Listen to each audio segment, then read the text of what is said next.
I have anxiety. Not in the past, but right now. I have anxiety right now. And it shows up in my finances more than almost anywhere else. And here's what this looks like from the outside. Interview tomorrow, waiting on one email. 2 simple things. But here's what it looks like from the inside. Student teaching starts in the fall and it's unpaid, so I have to hit a savings number by August.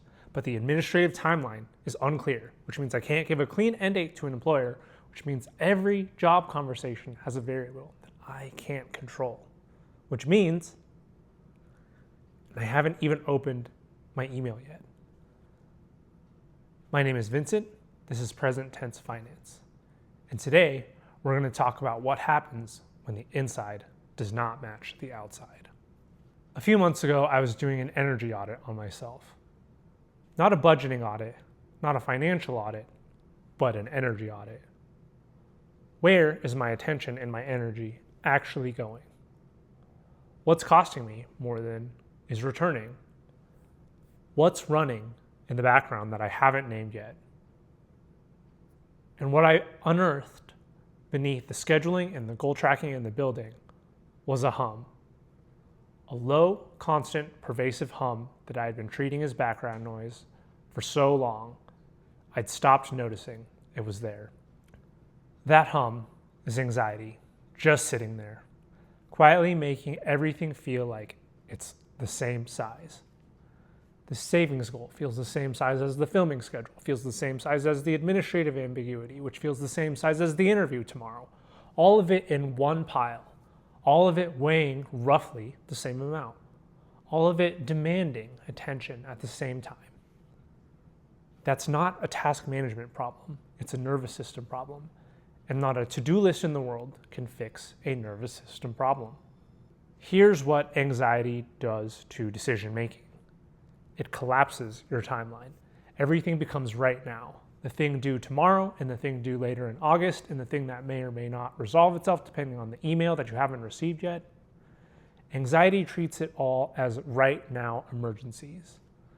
There's no distinguishing between what's actionable today and what isn't. It just keeps everything lit up all the time, full brightness. Now, here's the cruel part. The more you try to manage it from inside that state, the more it expands. You can't triage a pile of fires when you're standing in the middle of one because the heat is the same in every direction. I want to name something here because I think it matters. If you don't know how to get regulated, if you don't have a practice or a tool or even a word for what regulation means, this is going to be hard to access. Not because you're doing it wrong, but because it's a prerequisite. I'm not going to teach regulation today, but I want to name it because the practice I'm about to share only works from a certain kind of ground. And if you're not on that ground yet, finding it is the next thing, not this. This is also where shame tends to show up. A younger version of me would have beaten myself up all over it.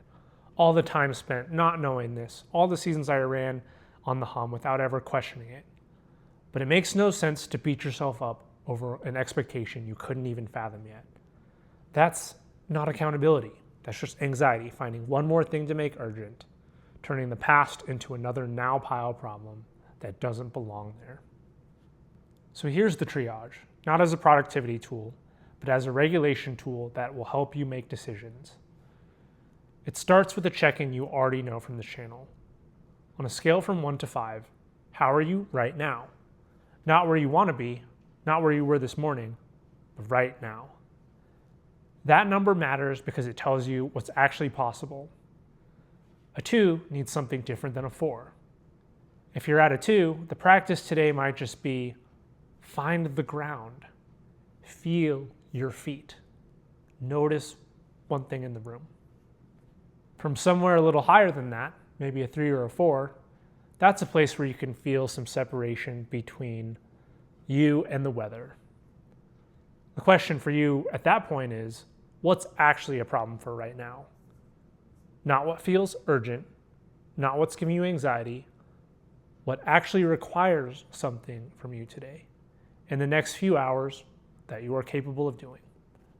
Write those things down. That's the now pile.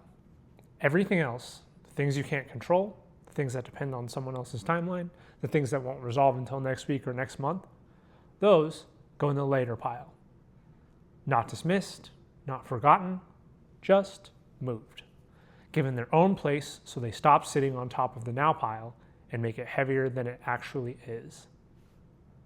My now pile today, interview tomorrow, one email to wait on. That's it. Everything else has the permission to exist without demanding my immediate attention. And it's not denial, it's just accurate. Before you close this video, one question. What's actually in your now pile? Not the whole hum, not the everything at once weight of a nervous system that hasn't learned to sort yet. Simply, what do you actually need to do today? Write it down, even if it's just one thing. Especially if it's just one thing. Because the gap between what you're carrying and what actually needs doing today, that gap, when you can finally see it, is where you can find relief. You don't have to solve the whole pile. You just have to find what's in the now. If you want help doing that, if you want someone to sit with you in the middle of the hum and help you figure out what's actually actionable, the link to book a free 30-minute discovery call is in the description. No pressure, just a conversation. I'll see you next Thursday.